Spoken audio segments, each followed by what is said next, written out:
结界果然消失了。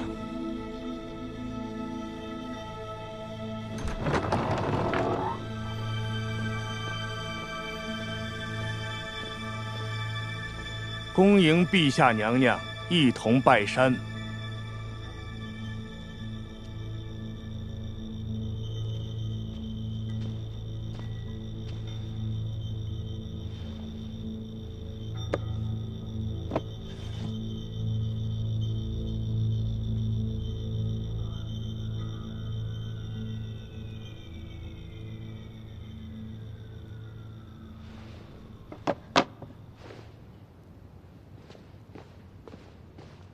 陛下，人来了。护驾！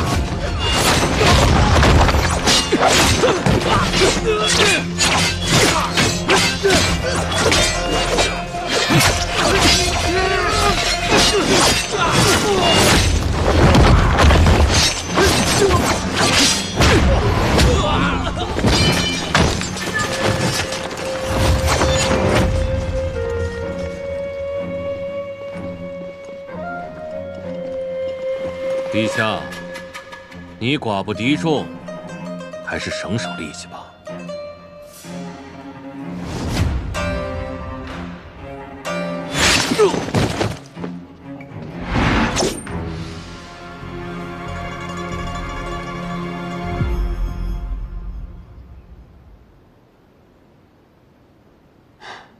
皇叔心思缜密，竟然埋伏这样一枚棋子在孤身边。 先王提拔你做托孤大臣，果然没看错。你若是肯让出皇位，我念在这多年的情分上，可以放你一条生路。可以啊。若皇叔愿临危受命，接下护国这烂摊子，孤便乐得，富贵自在。陛下倒是识时务。 那就劳烦陛下，在这份禅位诏书上盖个印吧。皇叔尽管拿去。这玺印，想盖在哪里，便盖在哪里。嗯。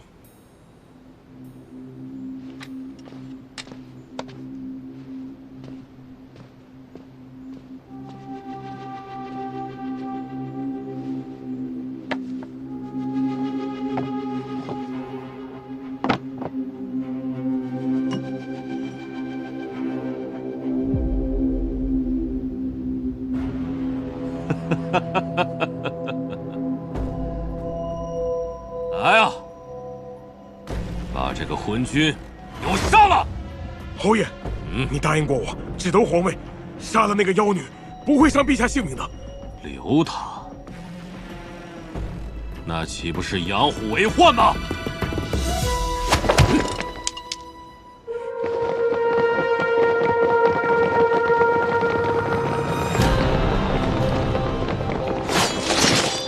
南燕侯，你勾结魔族，残害幼童，制造大汉，还嫁祸于皇后，其心当诛！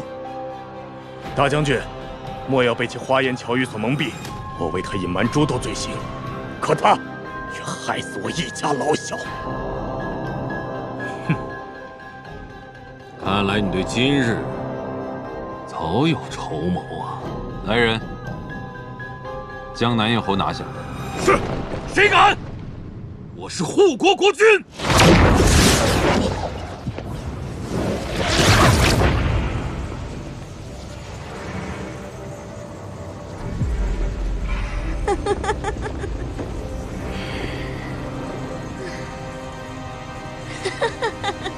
高人，快助我杀了这帮反贼，等级称帝。我已有开山玉玺，何须再费力气？南燕侯。 难道你还不知你在助纣为虐吗？你女儿之死，亦是你所谓的高人所为。胡说！是廖廷艳那个妖女，害死了我女儿。侯爷，那些被害孩童的死状和思贤贵人的死状如出一辙。怎么可能？高人是出世仙人，怎么会呢？看他如今的模样，是仙是魔，一目了然。侯爷还是自求多福吧。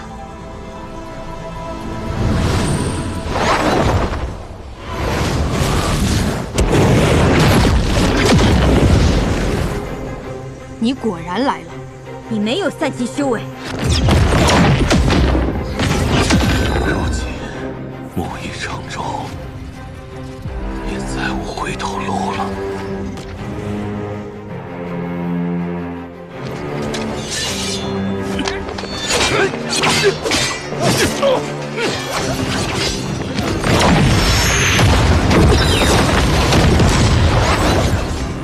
耶！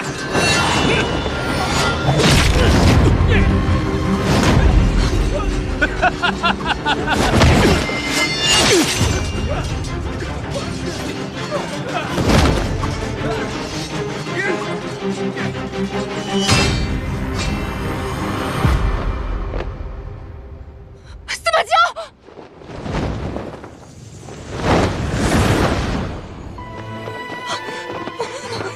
司马交，陛下，你不准死！你醒来！司马交，你醒醒！你起来！司马交，你撑住！你撑住！你撑住！我已经失去过你一次了，你撑住！别担心，你不能死！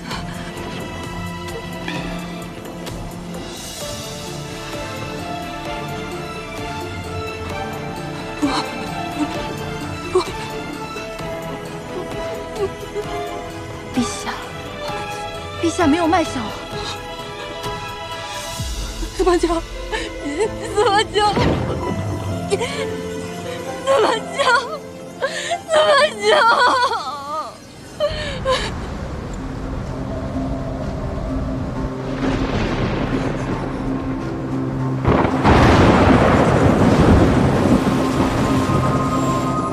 生死雷劫。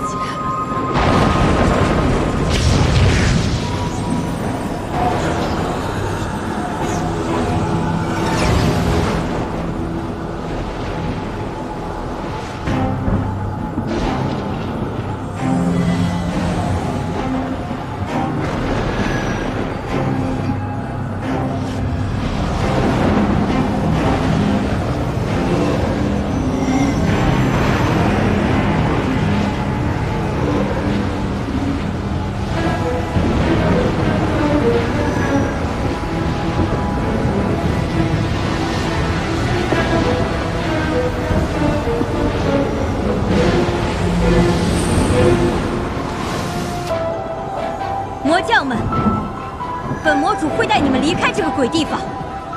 魔界、仙界、人间，都将会是你们的屠戮场。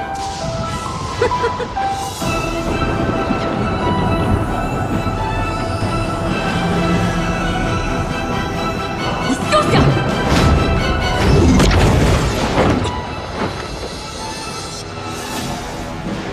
这九幽炼狱是魔气最盛之处，你既不肯散尽修为，那就成为我的傀儡吧。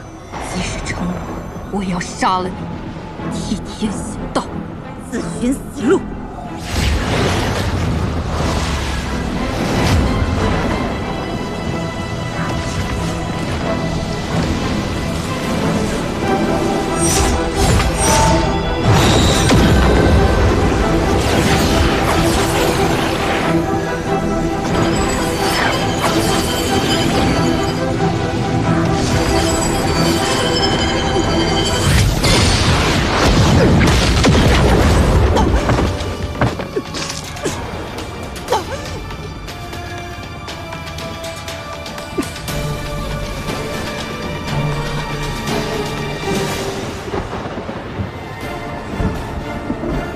竟为了杀我，不惜燃烧你的血肉。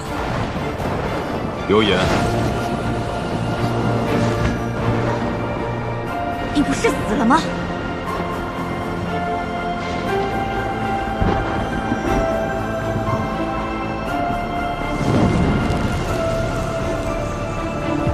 你怎么还会有灵火？我在凤山一族的发源地重燃了一束灵火，这有什么大惊小怪的？看好，这是你为我点燃的火。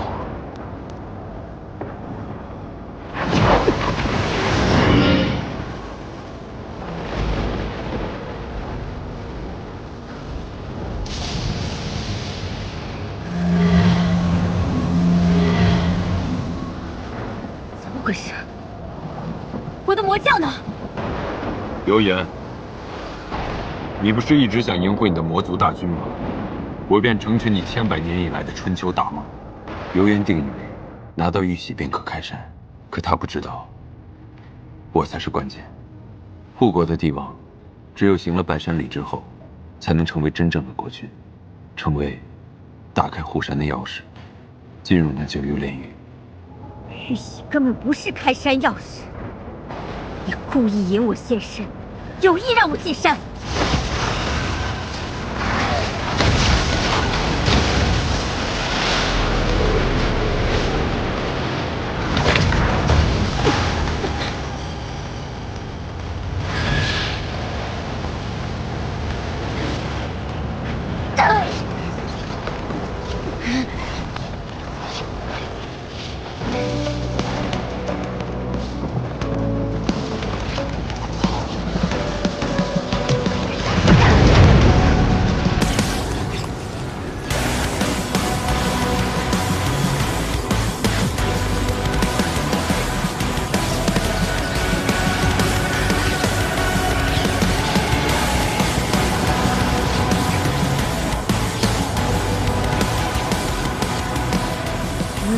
妖，你就跟我一起下九幽吧！痴心妄想。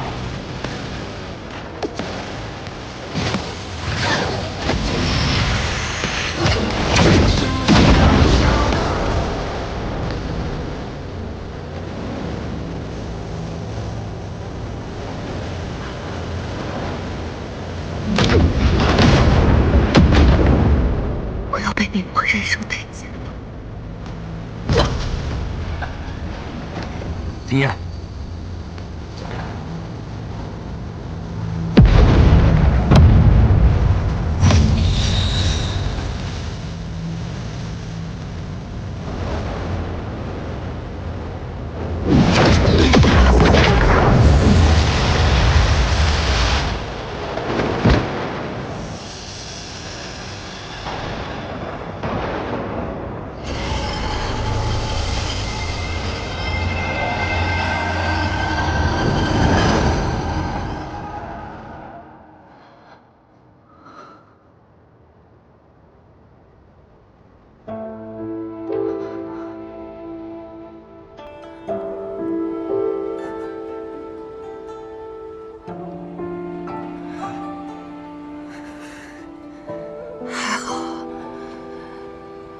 我们赌赢了。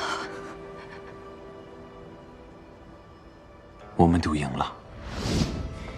那你现在可以告诉我，作为肉体凡胎，怎么对付油盐了吧？油盐现在吸收了大量童男童女的血，恐怕连我都不是他的对手。只要我能在护山重燃一束灵火，我们就能打败彼岸。哪儿来的火？你还记得当初在太微山的那束新生灵火吗？ 那束被你融合后，让你身体迅速崩溃的火。没错，它经过灵火融合，又是由最后一个司马氏族人的血肉炼化，已经被你身体里的那一簇灵火引燃。只要再次经过生死雷劫，它将变成一簇全新的、持续生长的灵火。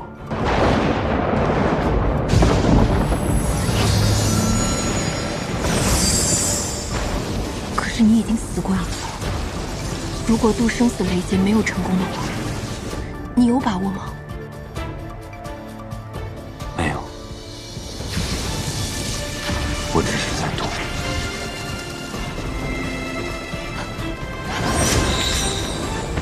提彦，你快去追油盐，要不然来不及了。师祖这里有我。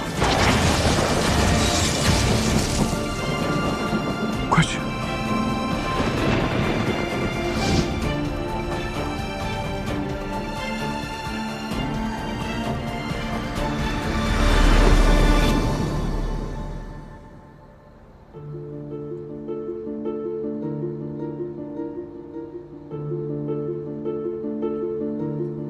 庭言，你怎么了？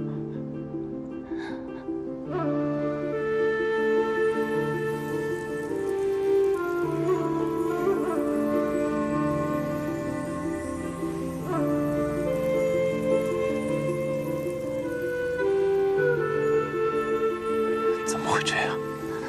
看来是真的。什么是真的？可能我来到这个世界的使命已经完成了。什么？现在到了要离开的时候了。不会，我们才刚刚开始。我不准你离开。但这一次，恐怕真的要说再见了。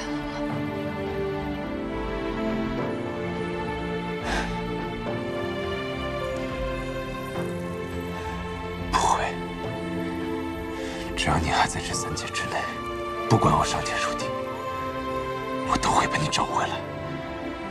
你可知3界之外还有别的世界？别的世界？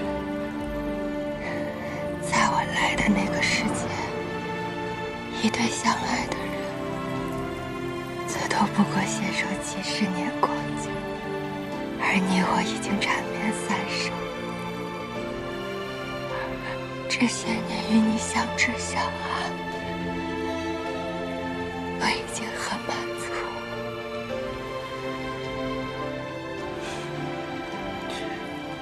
一定还有办法的。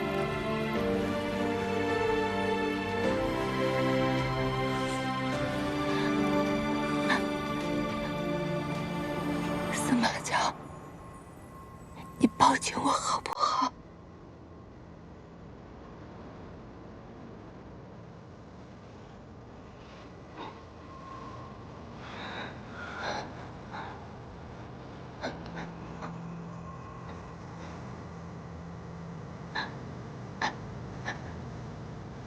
司马江，你记得，我真的很爱你。如果我不爱你，不管我到哪里都会快乐。可如果我不爱你，到哪里我都不会这么快乐。以后，若是看到一些好玩的，你替我去看。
我的娇儿，你终于来了。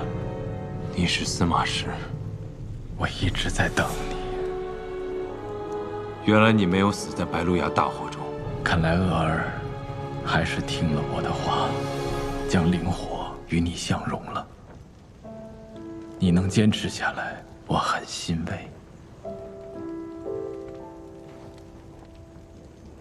我带你出去。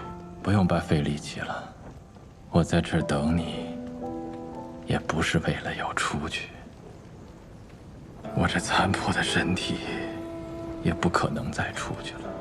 我在这儿苟延残喘的等你，就是为了告诉你当年的真相。飞升诅咒，令司马氏人丁愈发凋零，流着珍贵血液的我们，从统领者日渐沦为八大宫的工具。到了我这一代，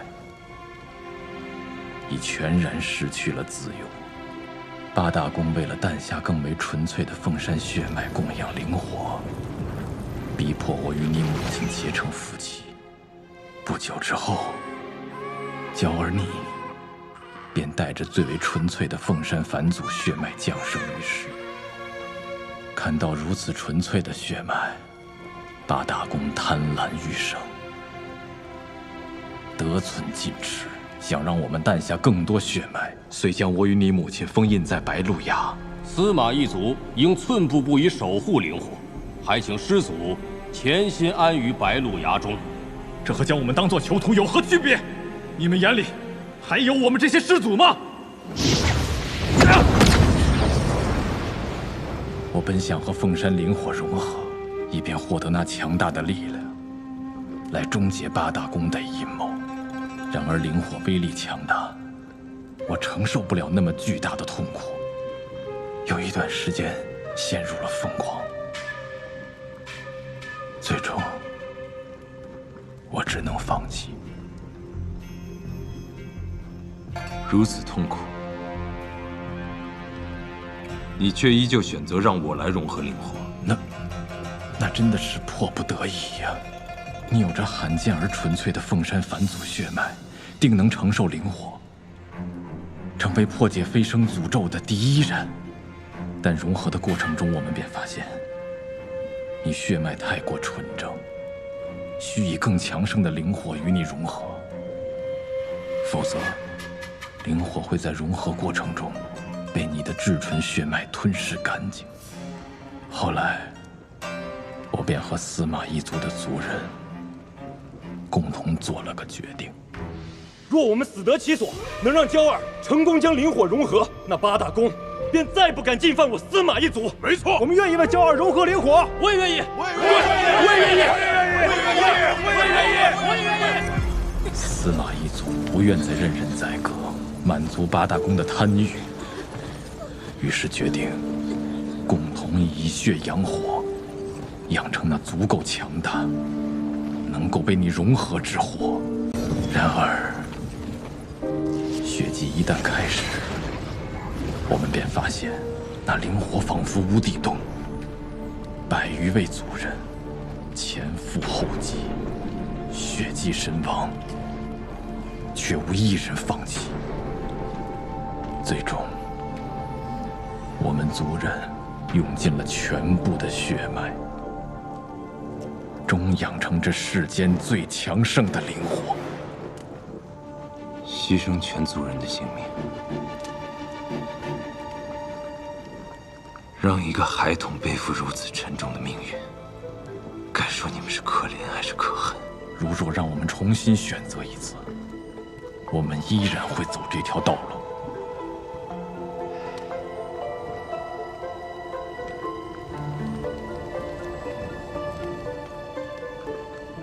那你又为何会在此处？我怕八大宫发现了我们的计划，我便装疯放火，让他们以为我是发疯放火，杀了所有族人。而为你融合灵火的最后一步，便是需要你母亲为你炼化灵火。我本以为我们的计划便会在这一刻结束，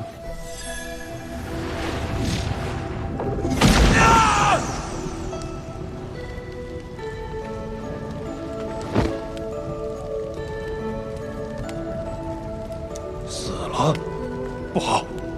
司马鄂呢？白鹿崖大火时，施家安插在八大宫中的眼线，发现了奄奄一息的我，于是将我从白鹿崖偷偷带走。原本施家的确是想救我，但我被救出以后，急于想要找到你，让施拥有从我这里获知了破解飞升诅咒的秘密，这引起了他的贪欲。施拥有伙同他的弟子石千缕，从白鹿崖偷走了一小簇即将熄灭的灵火分身，以我的身体作为灯芯供养。同时，施拥有与石千缕暗中打造了白凤山，收集凤山血脉，以血来培养你这簇灵火。没错。既然你到了这儿，那这一切便都该终结了。娇儿，你要记住，我们是凤山一族，凤山一族天生不凡，注定与天地同寿。天地同寿，你看清楚了，如今这司马一族只剩下我一人。只剩下你一人又如何？只要你能活1000年、10000年，只要你不死，凤山一族就永远在，我们一族的辉煌便有重现的那天。只要你把它吞噬了，你的伤势不仅会痊愈，更能让你体内的灵火倍增。除了强大之外，还有一种可能，我在吞噬灵火的过程中，被灵火瞬间燃尽，对吗？你是千万年罕见的凤山返祖血脉，你定能做到我们不曾做到之事。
你能如愿了。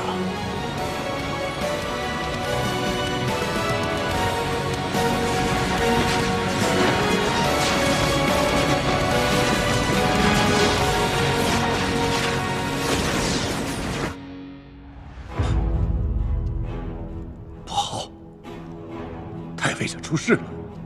掌门，叶公主传信，已有廖廷彦下落。速热接入林，将廖廷彦绑去太玄峰，否则他应职工族人都要死。是。我感知到了，太尉山的灵火有异样，恐怕这司马娇已经找到了那里。我先行去查看，你速速通知各国公主前往太玄峰布阵。一旦这司马娇现身于太尉山，我便会利用廖廷彦将他引去太玄峰。到时候，我们各国公主合力将他擒获。是。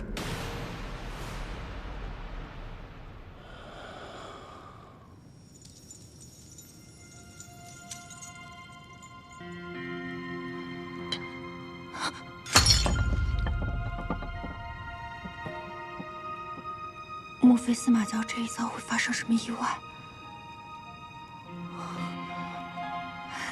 呸！哪有自己筑自己道侣的？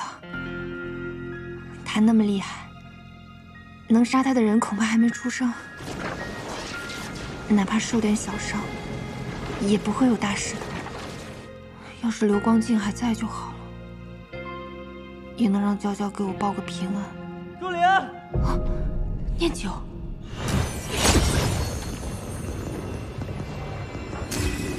朱灵，朱灵，念九，平爷，平爷，抓住他！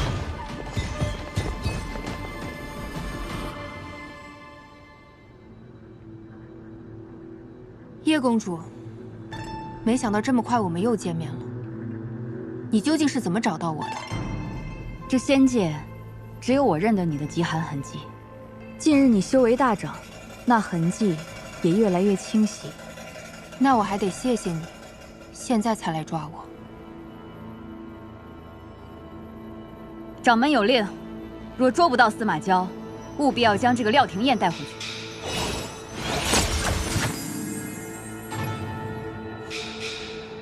平爷，平爷，找死！叶公主，你究竟站在哪一边？你一个小小的弟子也敢质疑我？是掌门是让你们监视我，但没有让你们命令我。我做什么决定，无需向你们解释。还是快办正事。带走。走。你们放开他！平爷，平爷，放我出去！朱灵，你快放了廷烨！朱灵！啊！我的灵火！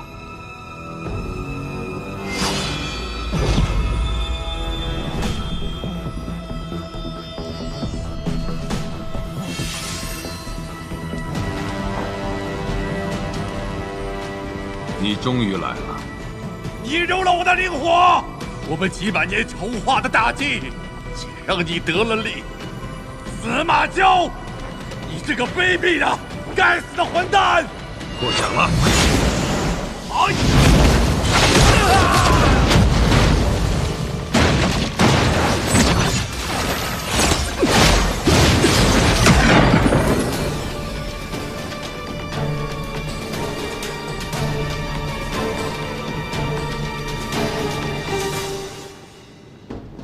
司马娇伤我女儿，让我饱受痛苦，我要让她也承受此痛。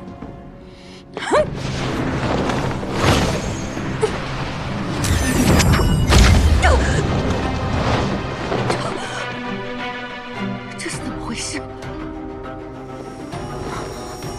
他竟然有极强的防御，我竟伤不了他。月公主，大敌当前，不要冲动了。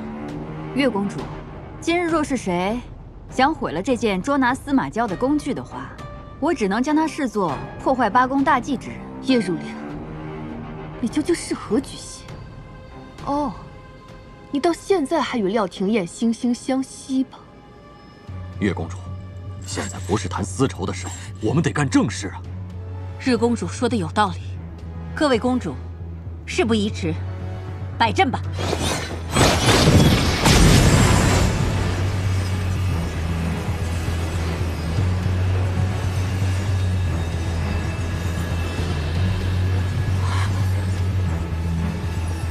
还请立即通知师掌门，人已带到，让他速速将司马娇引至太玄峰。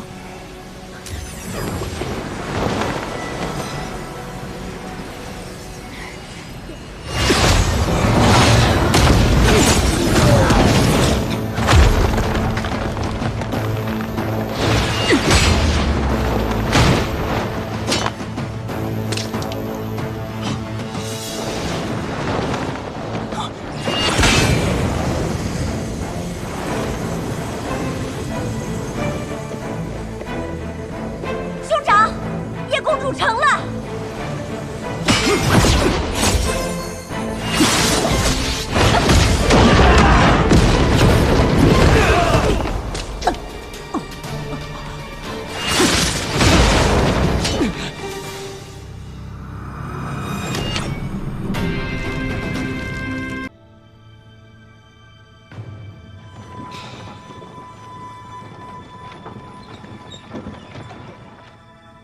爹，您说过很多遍了，司马娇是我施家不共戴天的仇人。可现在仙魔两界刚刚打完仗，他也才刚醒，不会那么快找到咱的。在太尉山，你失去了记忆，你根本就不知道司马娇的手段有多么的卑鄙。他为了牢据先父霸主之位，以莫须有的罪名，将忤逆他的人赶尽杀绝。想当年，我们施家也拥有着不输于司马一族的能力，被他视为眼中钉、肉中刺。太尉山一战，就是他灭我施家的完美杰作，让我们施家从掌门的士族沦落到今天这个样子。况且如今魔域又在肆意的抓捕先府之人，食其内丹，我是不得已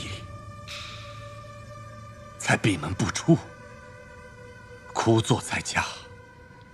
爹，那司马娇再怎么厉害，您不还是在他的眼皮子底下把我救出来了吗？那是以牺牲我儿珍惜的性命作为代价的。对不起，爹，女儿说错话了。兄长以性命换回女儿一线生机，女儿自然铭记在心。还有爹，你也是，因为女儿才变成这副模样，女儿不会忘记您的养育之恩，所以这才努力赚钱，争取早日带您离开这魔域。我不用你带我离开魔域，我要你伺机杀了司马娇。但凡爹有点能力，都不用麻烦你去报仇。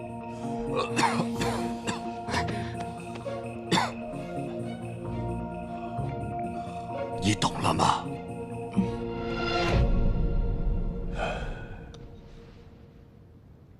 把这个戴上，这个面具可以掩盖你的气息，让司马娇没那么容易可以找到你。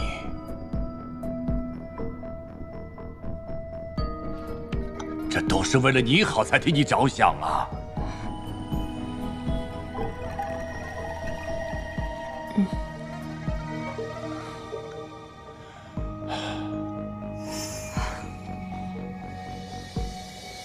今夜月圆，正是洗髓的大好时机。可不可以不洗髓？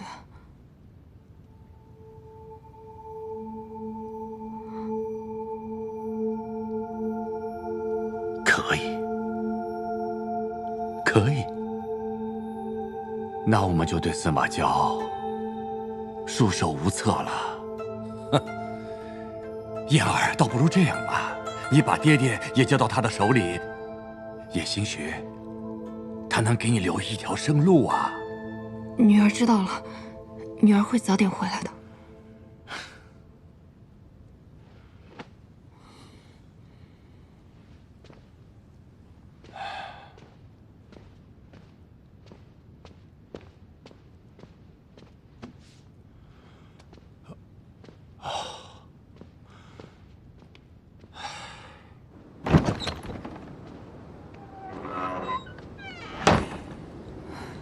一天天饿得连走出这鹤仙城的力气都没有，还想着复仇。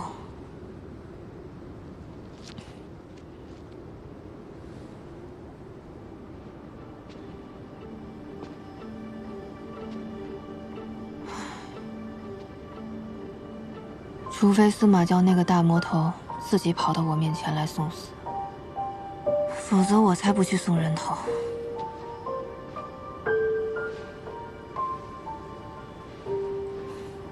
不然下场可能跟你一样吧。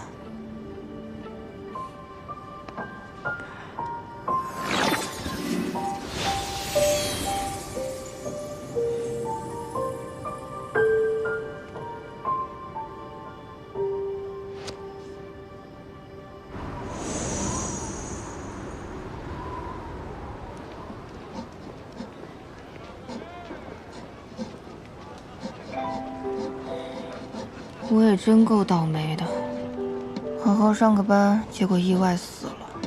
穿越来吧，还穿到了这样一个环境恶劣的魔域，活得一日不如一日。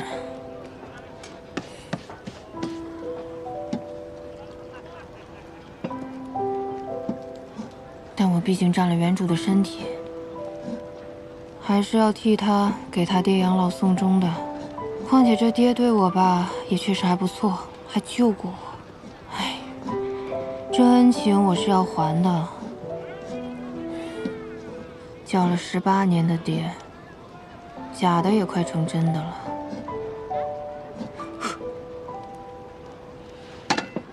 不过我真的打不过司马娇那个大魔头啊！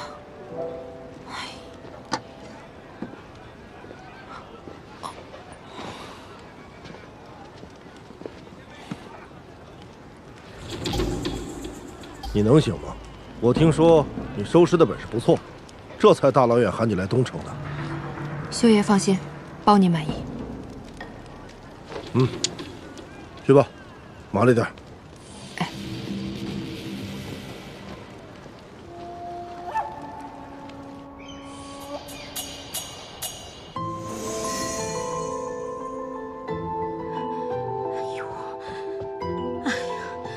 我的好红罗呀，你这平日里不惹事儿，这一惹事儿，偏偏给我弄死个惹不起的主儿。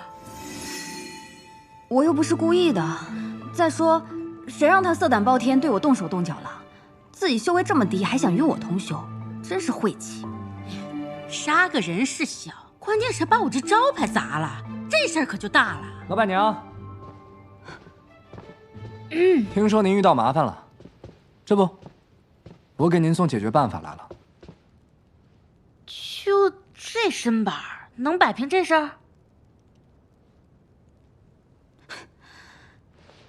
就是啊，我看今日这道大菜，你这小胃口，怕是无福消受。欺人太甚！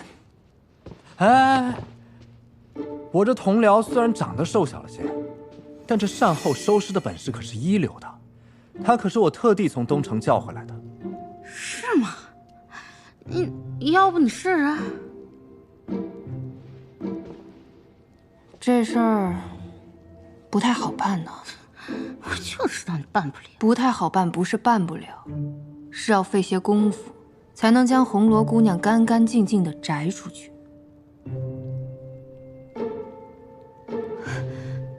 当真能将我摘得干干净净的？明人不说暗话，吃个酱。18块魔石。18块魔石，太贵了，怎么不去乞吧？这样吧，若是今天能将二公子的事情解决的话，我做主。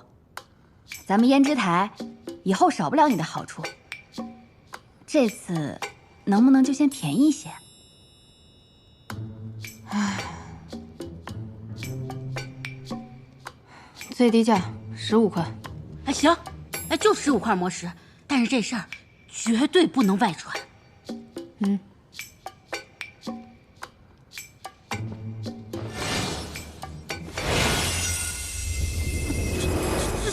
在下布置现场了，做成这2人与二公子斗殴致死，与红罗姑娘无关。过程呢会有些难看，各位请先行出去吧。走吧。老板娘，走吧。这能行吗？走。那就交给你了啊。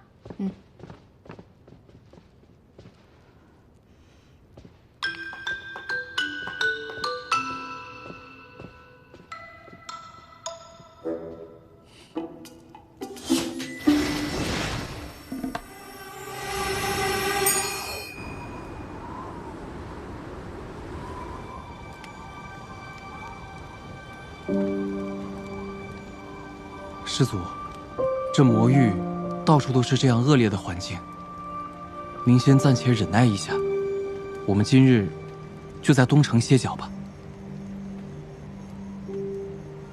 成功啦！这是我用师祖您帮我提升的修为变出来的，如何啊？我为你提升修为，你就拿来做这些？这能让你开心啊，不好吗？师祖，我想庭燕应该也不想看到您这样伤心难过的样子。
账。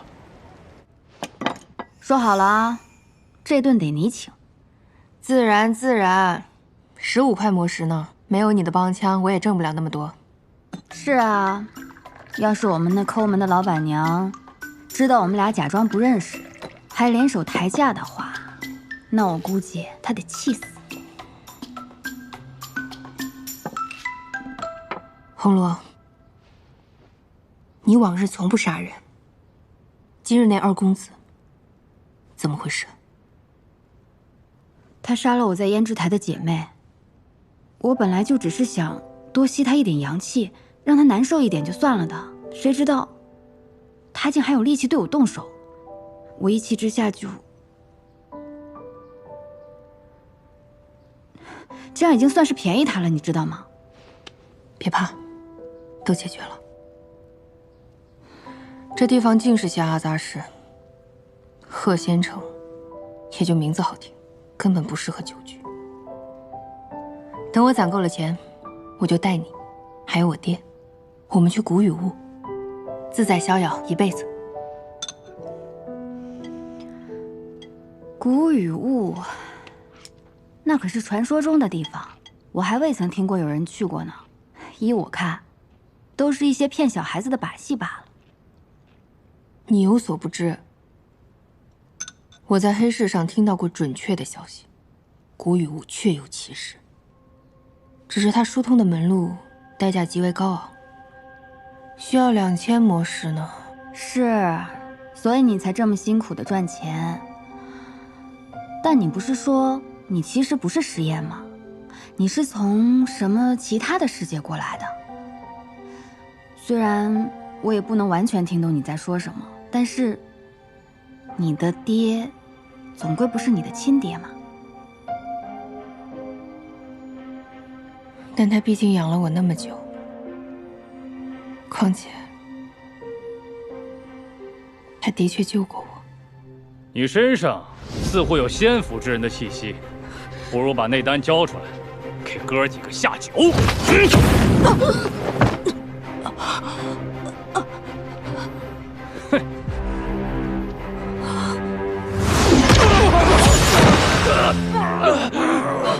爹，燕儿，你快走，我拦住他们。不，我要跟爹一起。你走啊！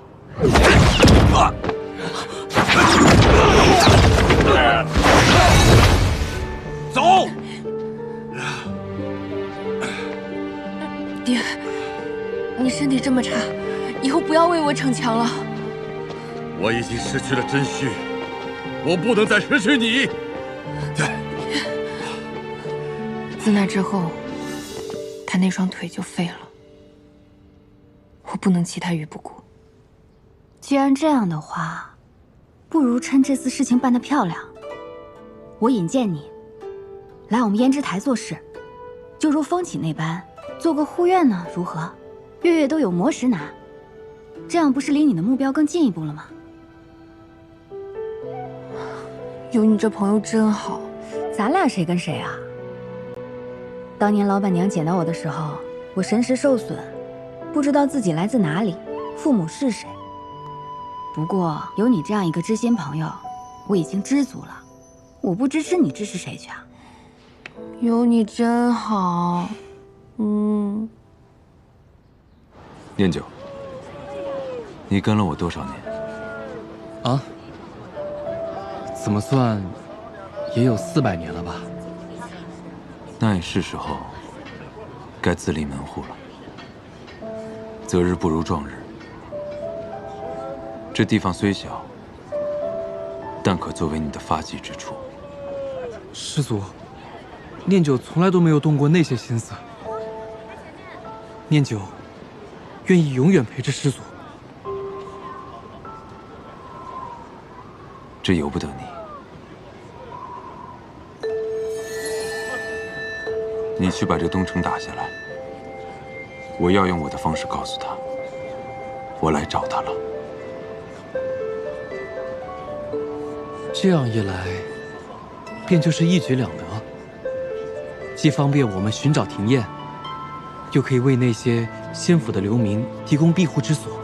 师祖，您真英明。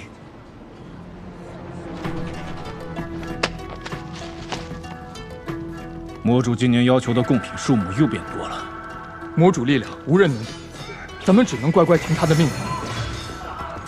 外面什么动静？城主，不好了！有2个不知底细的人突然闯进了城主府，把我们的人都给制服了。你们几10个人打不过2个人，什么人这么狂妄？带我看看去。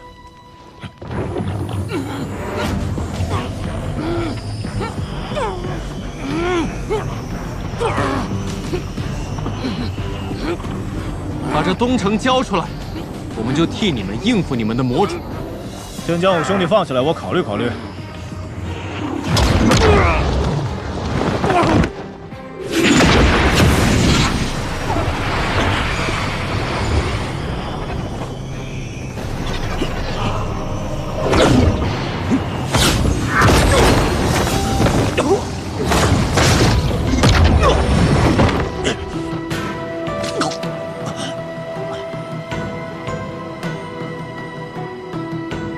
如何？考虑的怎么样了？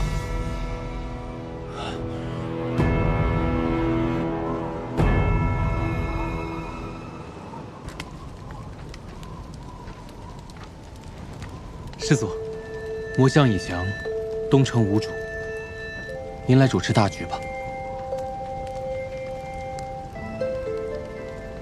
你来定。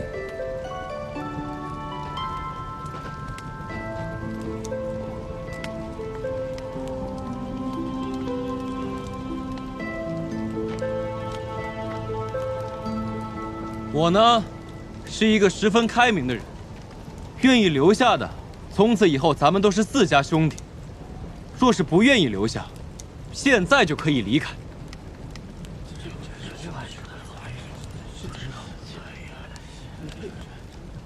我不走。属下牛三，愿意追随新城主，肝脑涂地，在所不辞。属下愿追随新城主，肝脑涂地，在所不辞。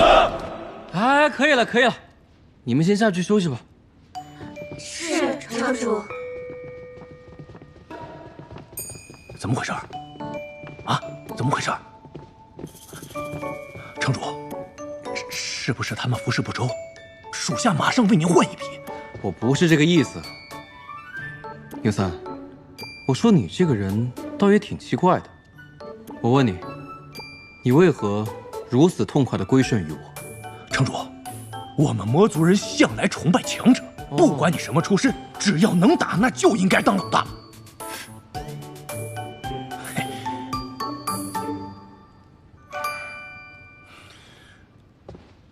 小兄弟，有些话呀，我想说很久了。我们魔域东城虽然不拘小节，但该有的规矩却一定要有。城主在此，你个跟班的，怎么能如此傲慢？住口！牛三，你不要命了？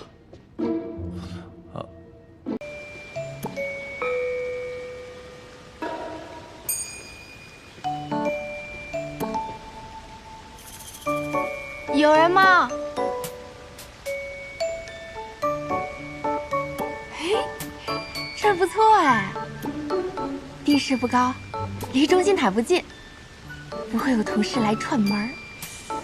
在这儿铺一床厚被子，豪华大床房。哎呀，阳光也这么充足，比我之前租的房子不知道要好多少呢。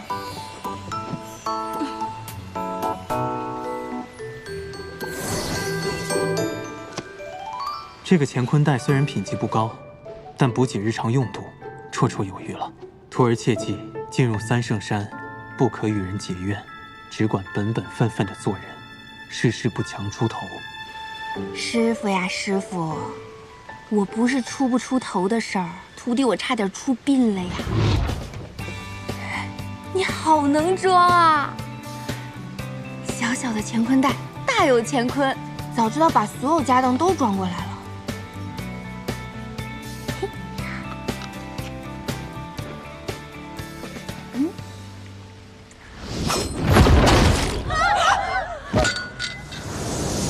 这儿还有个胆子更大的。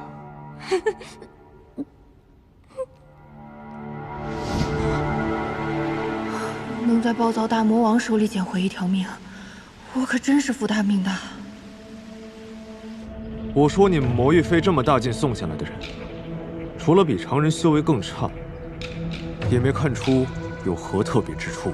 这么久还没消息，你只需知道只有他能杀了司马娇。少公主有空在此处试探我，还不如想想如何利用她体内的蚀骨之毒，早日完成你我之间的约定。没想到我心心念念的度假在这儿补上了。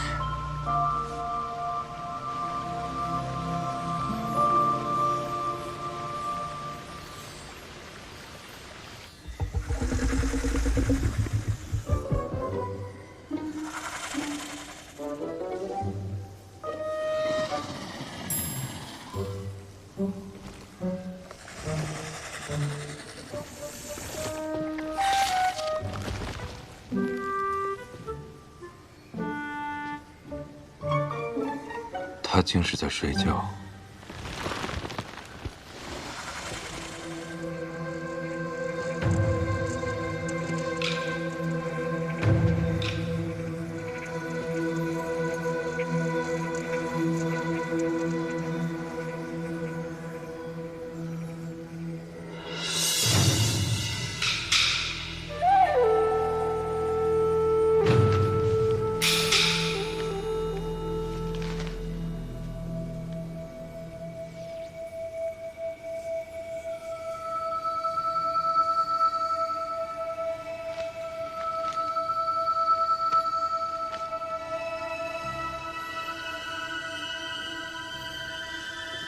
庚辰仙府如今这些没用的东西，是故意派他来激怒我，还是真的没用到这种地步？完全没发现他是个魔域的奸细。冤枉啊，祖宗！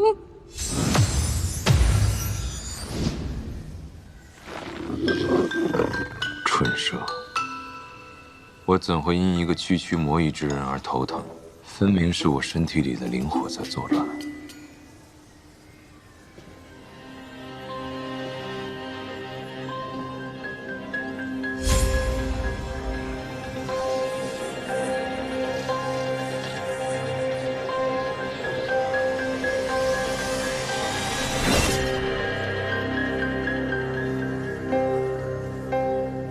我倒要看看，他究竟要做些什么。他怎能睡得这么沉？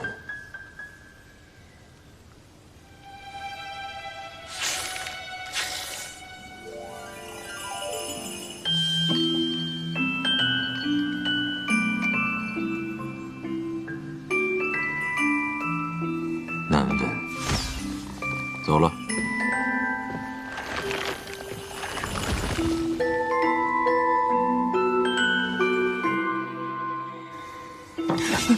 闹钟怎么没响呢？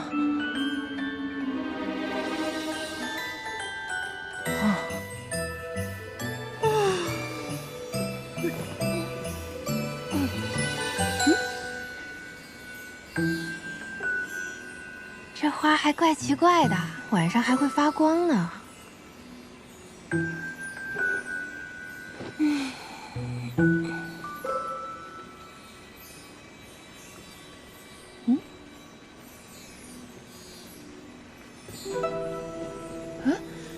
那不是前几天被师祖打飞的妹子吗？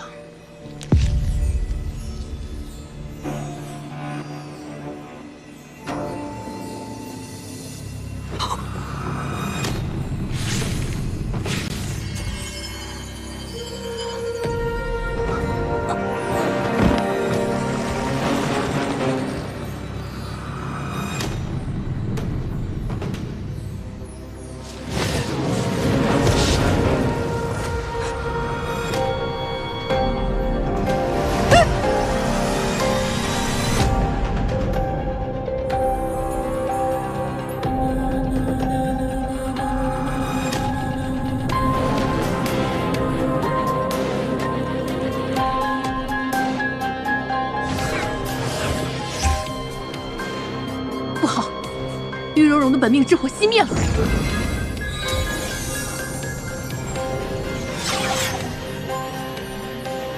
喂！还好，他的魂魄还未散去。公主，我不是嘱咐过你事事小心，怎么这就死了？我死了？我就是看到师祖那里种了好多花，我想摘一朵，然后就到了这里。难道是日月幽潭？月公主，还好，仙府弟子都有一次脱生的机会，你还是早点做准备，送他去脱生吧。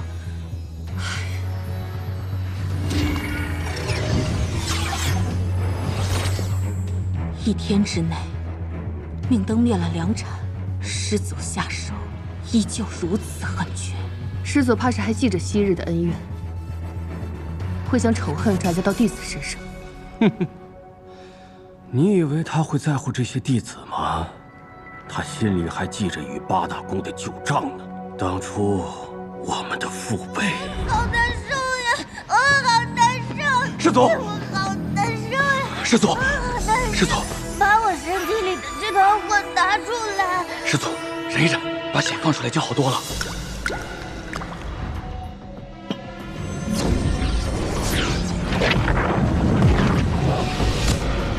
往日八大宫喝他的血，又让他在三圣山被关了500年，他的仇恨只会与日俱增。师祖对待他们尚且毫不留情，要是有机会直面我们八大宫，恐怕会更加为所欲为啊！殷公主说的对啊，哎，她的意思是说，让我们先下手为强。这。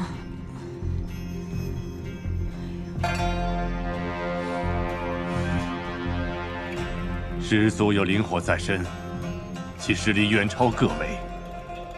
如果此时贸然挑衅师祖，怕是最后也落得一个惨死的下场。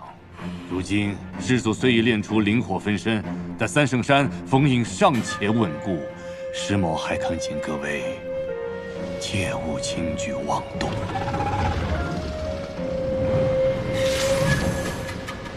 你以为这些弟子为何进山？不过是受了庚辰仙府那些老东西的命令，来涂抹我的血跟命。他们都不敢进山，那个人却大摇大摆地来我这儿放松身心。等会儿，师祖，你在监视我？没有没有，我是个斜眼，我在看那边。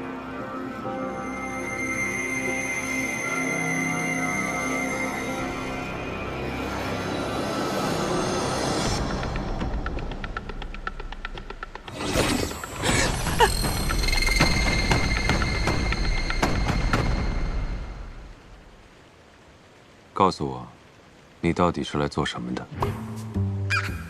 来调整作息，放松身心，简言之，度假。啊？怎么回事？怎么话到嘴边就变了？肯定是这孙子搞的鬼！玄幻世界害我，这里竟然还有真化 buff 这种东西！你不想杀我？不想。你为什么不想杀我？我不过是一条无辜的咸鱼罢了，修为低成这样子，多想不开呀，要杀你！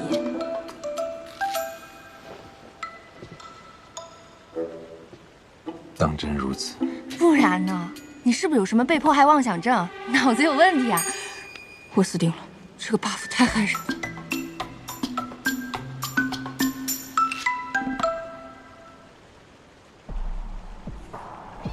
救命啊！到底杀我还是不杀我？给个痛快吧！弟子不敢。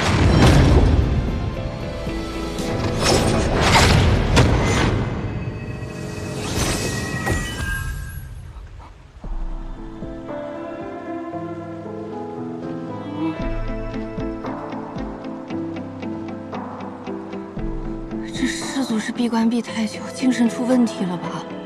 不是。庚辰仙府一开始方向搞错了呀，送什么弟子进来侍奉？我看应该送医生进来给他治治脑袋。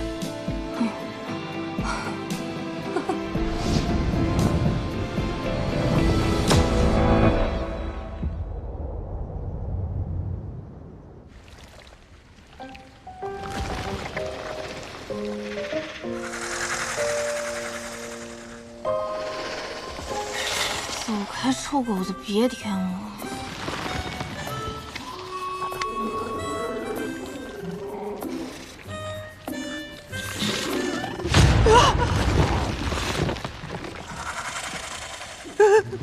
叔兄弟，我细胳膊细腿的，你饶了我吧！你吃了我反而塞牙。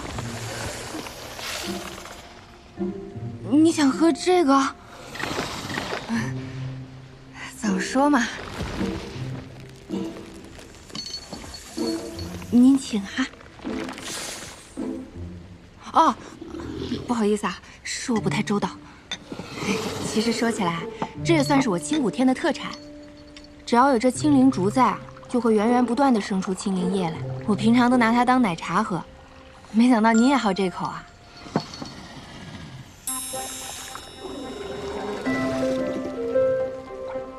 这蛇怎么狗里狗气的，能把一条巨蛇养成忠犬？祖宗不愧是祖宗。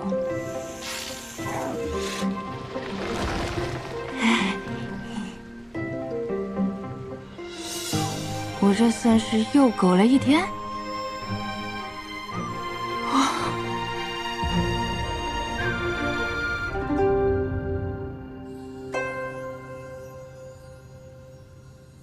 我好难受，我好难受呀！我好难受。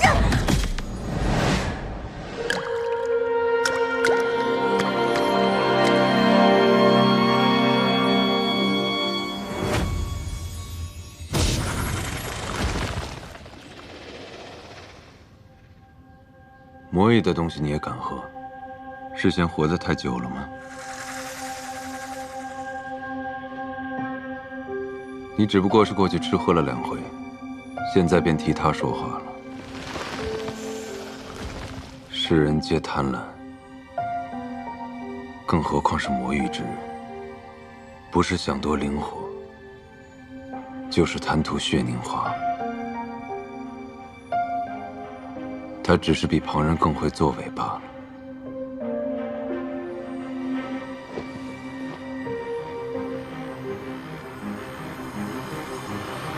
逆生石谷，紫 A 月之宫的玉蓉蓉消失无踪，连尸体都没找到。这山里又只能进不能出，想回宫都不成了。师祖的脾性，谁也琢磨不透。先别乱。无论如何，我们活下去才是关键。如果我们当中有一人能够得到师祖的垂青，成为师祖娘娘，那我们天之宫便能一举成为8宫之首。司马娇果然如公主所言那般残忍无道，我们必须找出她的弱点，早日杀了她才是。凤山灵火已与司马娇融为一体，如果司马娇死了，灵火也会熄灭。这样一来，整个庚辰仙府就无法生发灵气了。我们如何修道？那血凝花是由灵火吸取司马娇的血长出来的，吃了血凝花和司马娇的血，我们照样能提升修为。你忘了公主说的话了？当年她得罪了司马娇，如若有一天她一个不高兴想要翻旧账，我们都死无葬身之地，还何谈修道？你们叫我来，就是为了商量这件不可能的事情。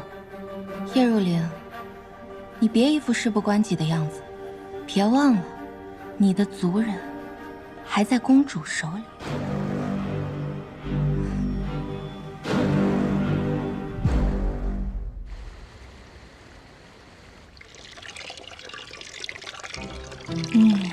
我已经给蛇兄安排上了，希望他今晚不要吵醒我，让我睡个安稳的觉吧。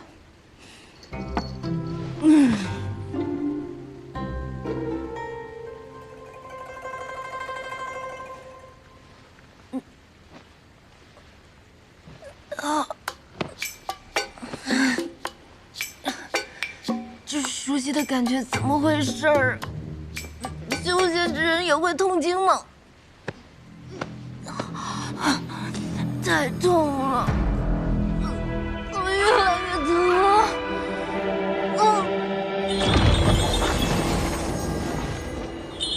明离不是说，这半生灵能牵引廖廷琰的蚀骨之毒吗？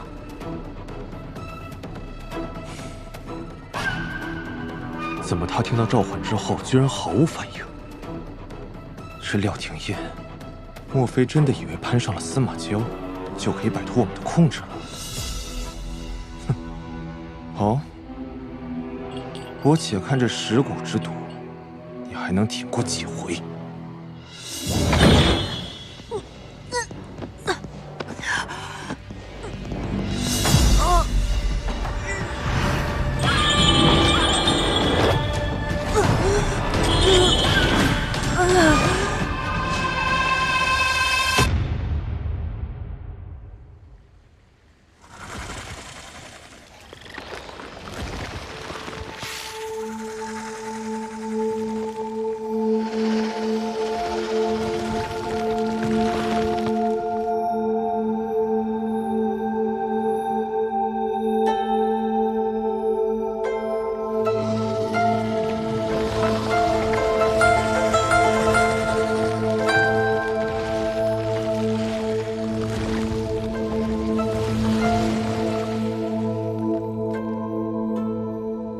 蠢蛇，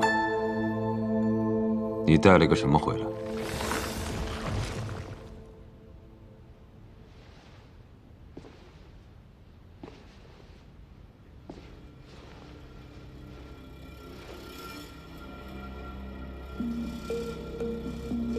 他竟然中了魔毒，你为什么想救他？你知道他是来做什么的吗？什么都不知道就把人带到我面前，你想死吗？这毒不过是魔域用来操控傀儡的小伎俩罢了。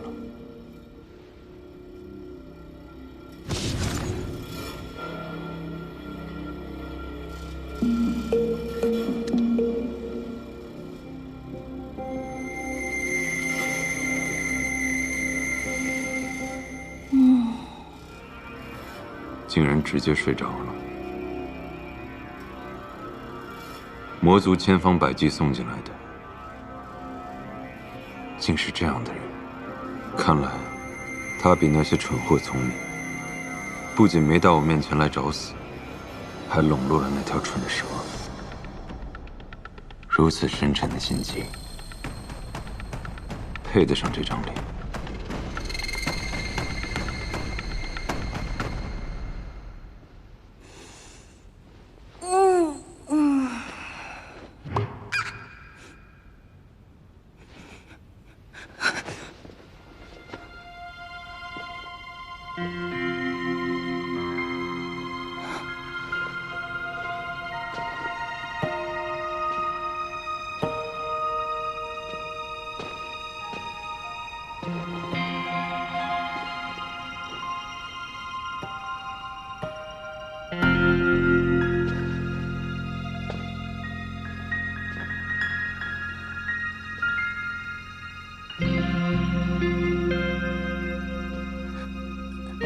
师祖，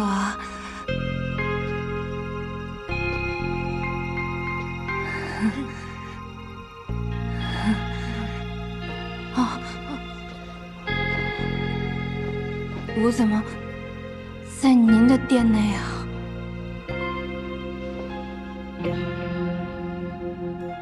演得不错，你竟敢利用那条蠢蛇，把你带到我的中心塔上。我猜可能是昨天晚上我肚子疼，我疼晕过去了，然后蛇兄担心我，他想让您救我，我没有想要麻烦您的意思。哎，我肚子不疼了。喝了我的血，自然不会疼。我喝了您的血啊！敢吐我就杀了你。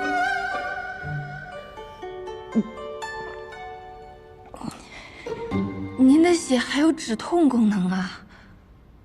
不仅能止痛，还能增进修为，这世间无人不想要。不用算上我，我不太想要。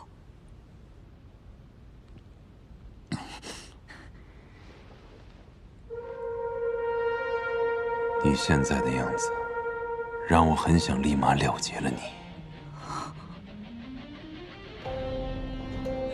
别！我怕脏了您的手，我。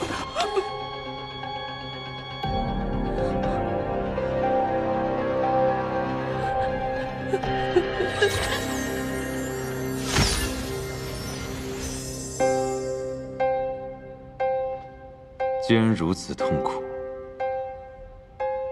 为什么不动手杀了我？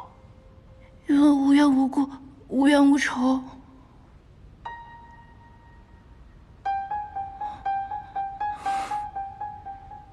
哼，在这世上杀人，不需要冤仇，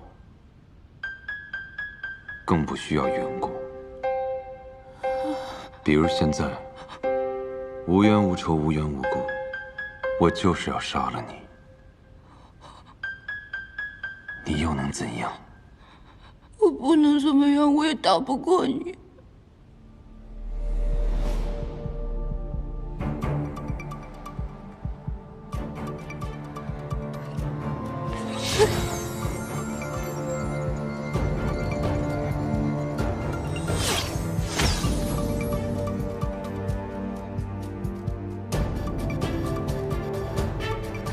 你要我杀，可我偏不杀。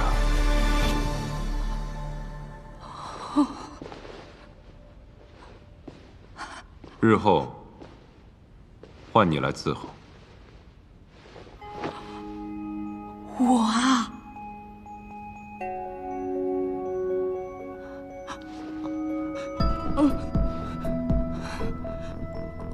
我先走了。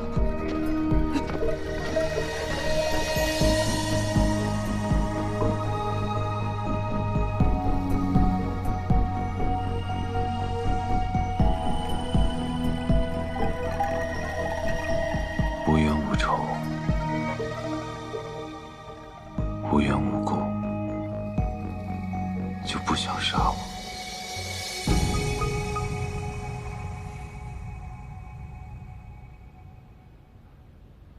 庚辰仙府哪个人不惦记着我的血？要不是只有我能供养灵火，要不是灵火能滋养整个庚辰仙府，要不是他们打不过我，我早就被分而食之了。魔域一直想毁了庚辰仙府，熄灭灵火，应该杀了我才是。怎么，他不想杀我？今天过得这么惊心动魄，我这晚上肯定又睡不好了。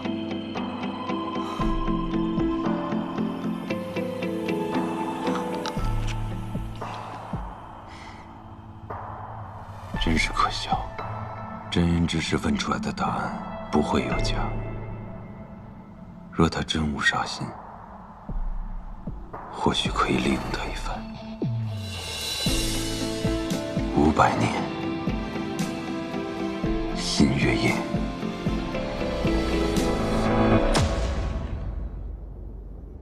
师姑，我们在中心塔下日日等待，但这扇门从未为我们打开过。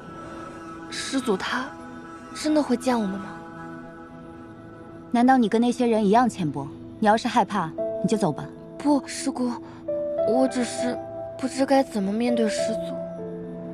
公主曾经说过，在这位师祖面前，试图掩藏自己是不可能的。我们只需要拿出最谦卑、最虔诚的姿态，将我们的心思都暴露给他。只要我继续坚持下去，师祖一定会被我触动的。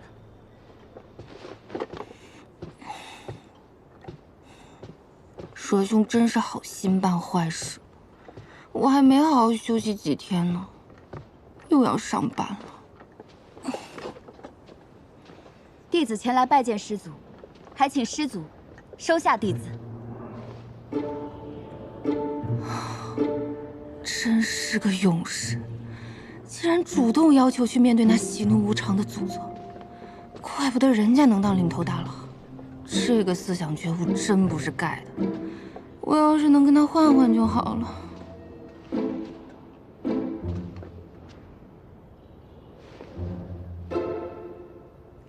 嗨，你竟然还未死！你们这些人怎么回事啊？见到我都说这话，我才不死呢！我要苟活着。你若是想要苟活，就离这里远一点。我倒是想啊。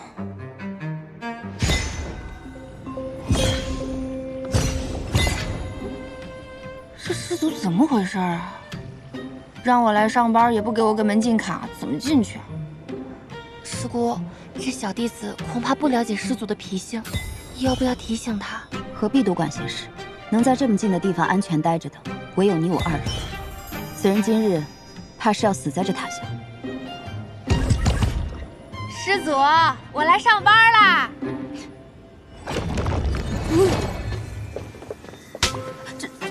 这怎么会？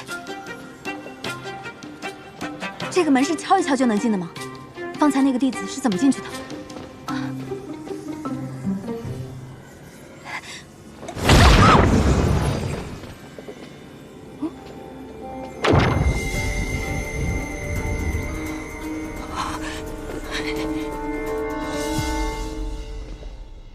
不知道师祖会让我做什么？什么东西？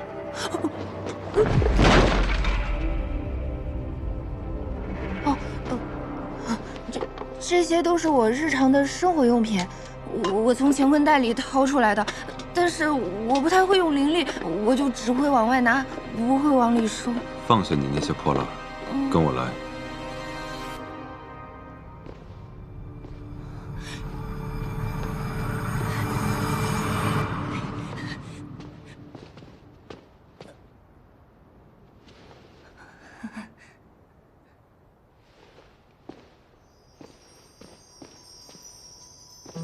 师祖，外面那个人是死了吗？你觉得呢？为什么要杀他呀？比起那些能一眼看透的贪婪，我更讨厌那些已经失去脑子和灵魂的傀儡，连杀他的兴趣都提不起来。那为什么？他太吵了，令我有些厌烦。嫌烦就要动手吗？这祖宗好疯啊！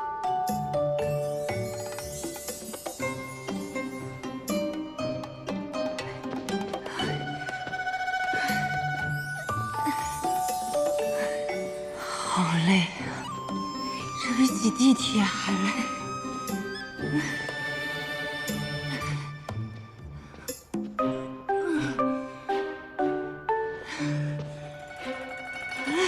走不动了？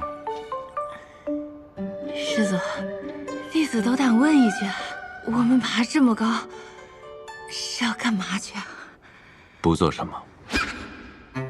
看来这祖宗是闲得太无聊了，就想玩死我。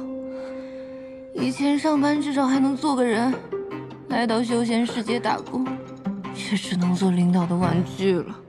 你先打扫这层。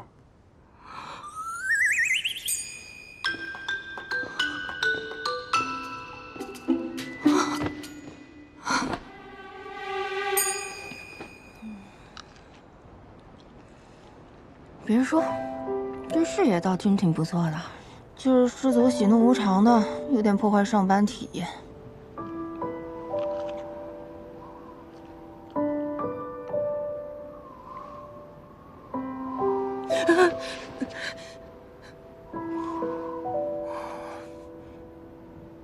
不过，在这高塔里独自闭关500年，性格变扭曲了，也不奇怪。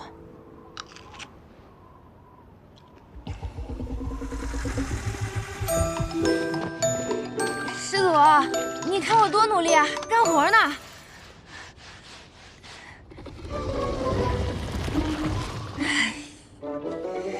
师兄，是你呀！我以为老板来查岗呢，吓我一跳。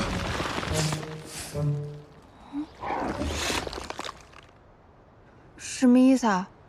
你要带我去哪儿吗？还是师祖他又怎么了？刚刚就是他把我丢在这儿，也没跟我说个上下班时间啥的。啊，你要直接带我去找师祖吗？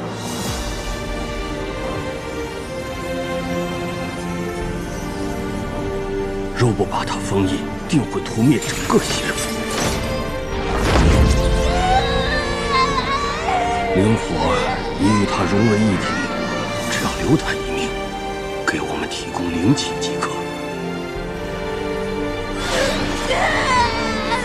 不如在此封印之上再加一道禁制，此禁制连着他全身经脉，可压制住他，令他无法自强。即使他再痛苦，也不能求死。